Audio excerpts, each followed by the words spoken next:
All right, man, tip my hat to Coach Sumlin in Houston, and they played hard. It's a very difficult, challenging environment today as far as, the heat. We haven't really dealt with that in the Dallas area in the last couple weeks. We had some guys, and we're really big on hydration and IVs and stuff, so I got to give my guys a lot of credit for pushing through. Basically we made one more play than them today. Offensively, to be quite honest with you, it really isn't the standard we're looking for.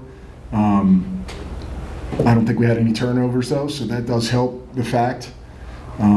Defensively, they're on the field 70 plays, and it's a lot. There's a lot in the first half.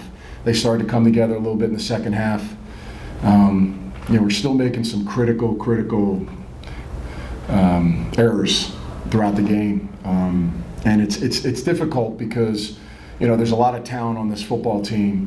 There's a lot of great leadership. These guys work really hard, but when the moments come in, we have to be better across the board, and our best players as well have to be better across the board. So we were able to win by one. So I'm excited about the win. I'm proud of the team. It's exhausting, when you want more. I think we punted 7 times today.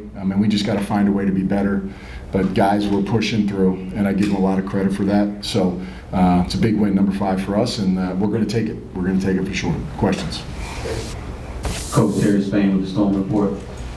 Were you ever prepared for the 2-system quarterback that they threw at you in the game today? Yeah. We knew that Plumlee was the guy that will run around, do some quick stuff, which he did. The 4th down, they had a lineman go down the field about 10 yards, maybe 11. To me, it's an egregious miss from an official standpoint. These guys, I know it's hard. They do it's tough to call things, but to me, now I didn't see it within the play. I tried to get a replay. We didn't have the update to the replay. I waited all the way to the extra point. I still couldn't get a confirmation. I was just assuming that there was a possibility that a guy went downfield, but I didn't know. Can't listen to Devin Gardner or anybody on the broadcast. I just, or anybody that's watching the game. Oh, look, he missed it. Could I have banged the timeout on the extra point? Yeah, but still, I'm running the risk of not knowing. I would have seen the play. It would have worked in our favor, but I can't live in that world, man. So I should have had my eyes on that 4th down, on that line of scrimmage. I'm usually on that stuff, but again, to me, from what I've been hearing, it was 10 yards down the field. It wasn't like 4. I don't know, man. We got to be better across the board to see that, I would assume. Coach, you talk about that offense, some struggles on 1st and 2nd down. I'm looking here, majority of the game was 3rd and 8, 3rd and 10, 3rd and 7. Just talk about what you kind of saw, maybe some of the struggles offensively on these early plays. They tackled us. I don't know. I got to watch the film. It's hard to tell, James. 19 carries for 55 yards rushing. I don't know. I think we're better than that. Passing-wise, I feel like, we just got a lot of talented players. I'm not quite sure how we can't get the ball to our guys. I'll have to see. I got to tip my hat to Houston's defense right now because I haven't seen anything. Listen, punts, punting 7 times, that's a lot in this league. They didn't even force us to go for a 4th down. We couldn't cross the 50, so I know we got good players. I know we got good plays. And I know we got a short week coming up. So we got to find a way to get better. No excuse for us, at least in the second half, to be much better than we were.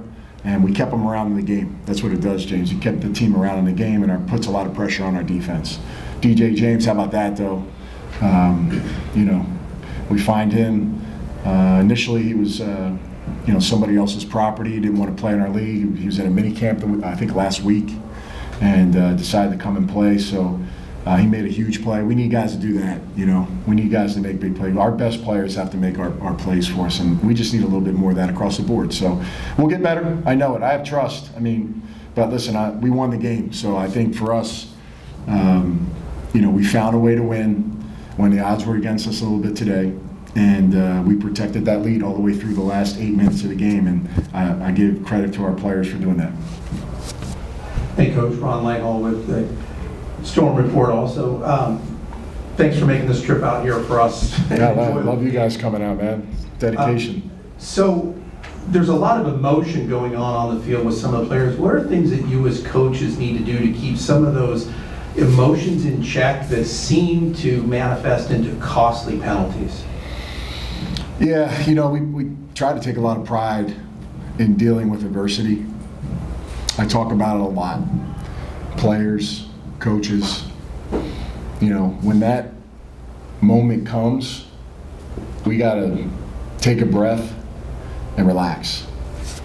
You know, if anybody's going to lose their, you know what, it should be me. All right, so if the head coach can compose himself throughout a game, then clearly my players and my staff can compose themselves too. We have to be better. I love effort. I love guys, you know, but man, all the other junk, like, we got to go play, man. Like, we're trying to get a first down, and we're doing silly stuff, and we got bailed out today, you know, from an emotional standpoint. You know, Badger catches a touchdown, critical extra point after. We get banged on a personal foul or, you know, conduct foul on him. And I told him he's lucky he made the kick, because then I probably would have, you know, got down on him. But just got to be better. I have a lot of young players that don't understand that yet, and I got some other guys that aren't young that need to understand it as well, man. We just got to play ball, because right now we're not playing our best ball, and the only way to do that is dial in and get focused. When you do all that other stuff, it just takes you completely out of the game, and it's hard enough when it's 80 plus degrees and the humidity's hot. Like, man, you're just wasting time, and a bad play's coming your way if you keep doing that. So, you know, I'm going to keep pressing on our guys, and hopefully, you know, we get the message. But it's something that's continual for me. I give it to them, but I'm not going to lose my, you know, crap on the sidelines when I see something. I mean, you know, these guys know what they did, but they got to be better or they won't play. Coach, you mentioned you all have a short week. How does it feel to know that you're going to be playing at Fort Hood? And it's probably the first time that this has happened. So how does that feel for you as a coach? Man, incredible. I'm glad we're able to set that up, going to a military base. I believe the stands holds about 5,000–6,000. So I think all the families in the military that are there get to enjoy a little bit of game of football. I hope they're loud. I'm assuming they'll be cheering for Dallas. I don't know, but I'm looking for a lot of transplant soldiers there that, you know, maybe they're from Florida, right? So, but no, it's going to be a fun experience. You know, what a blessing for us to do that and go up there and take a short bus ride to Fort Hood and go play a really good team in Dallas. So I'm looking forward to seeing the base, the field. I heard, you know, we're going to have some of our meals up there. So, you know, it's going to be awesome, man. Can't wait to shake some people's hands, tell them thank you, and hopefully we can give them a good game. Coach, you already talked about DJ James, but so much movement in the secondary over the last week or so. I mean, your safeties, Avery Young just signed this week. Michelle Powell was primarily played in the slot this season, and then Jason Taylor just brought back. You talk about the defense, gave over 400 yards, but 1 for 5 in the red zone. A lot of bend not break today. Yeah. It's nice bend don't break when it's not 95 degrees out, but unfortunately you pay the price when you're bending, right? Yeah, we do have a lot of bodies. It's hard. Guys are getting hurt. We got to find guys that maybe we had played in our system in the past, or, you know, we're in our training camp, and they don't know everything we're doing right now. You know, thank God we have the mics in the helmet. It helps. It's a lot of pressure for Donnie, though, to call the play and then try to, you know, alert somebody of, you know, what they have to do, or if they forget or they're out of place. Like, this is not a video game, right? You know, we want our players to go out there, hear the play, and do it. You know, you really can't expand defensively on a lot of stuff. That's why it's so important. And I was kind of preaching at halftime, early downs, first and second down on defense and offense were critical, because if we keep bending, we're going to get tired. Guys are going to come out. We're going to lose more guys. I mean, you know, we had a bunch of guys, a little heat exhaustion today, and it was tough. You know, there's no shade, and you know, we're a little limited on bodies, and we have new players. So you add all those things up, it's a recipe for, like, you know, we got through it, thank goodness, right? So I give a lot of credit to Donnie and his staff for getting these guys prepared. DJ James for coming in and making a freaking huge play for us. I mean, that pick six was incredible. That's just skill, you know, just making a play, man. 3-step, break on the ball, and pick it off for a touchdown. It's awesome, man. It's a blessing for him. You know, you come in here, you only get 4 games to show something, put something on film. That's putting something on film. And, you know, we just got to get in the right place. They had a couple RPOs against us. You know, we just got to, it's tough on the eyes. And then, you know, Plumlee comes in. He's a shorter guy. He's hard to see. we had a couple good stops on them, and again, they got that touchdown on us, and we weren't able to kind of challenge that one. So we'll be better there, but our guys need a little rest. It's going to be a very light week of work. That's just what it is. So I have to trust these guys that they focus mentally and do their best to be prepared for this game. We're already a day behind. Or when did Dallas play yesterday? Dallas played yesterday, so they have a day where they're home. So we got to find a way to hydrate and be smart and get our bodies back so we can play a great game. But we're 5-2, first place tie across, right? 3 teams.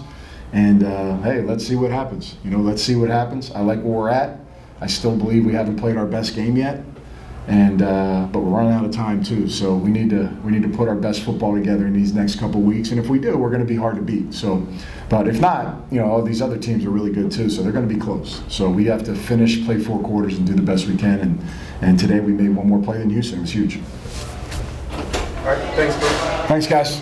Go Storm.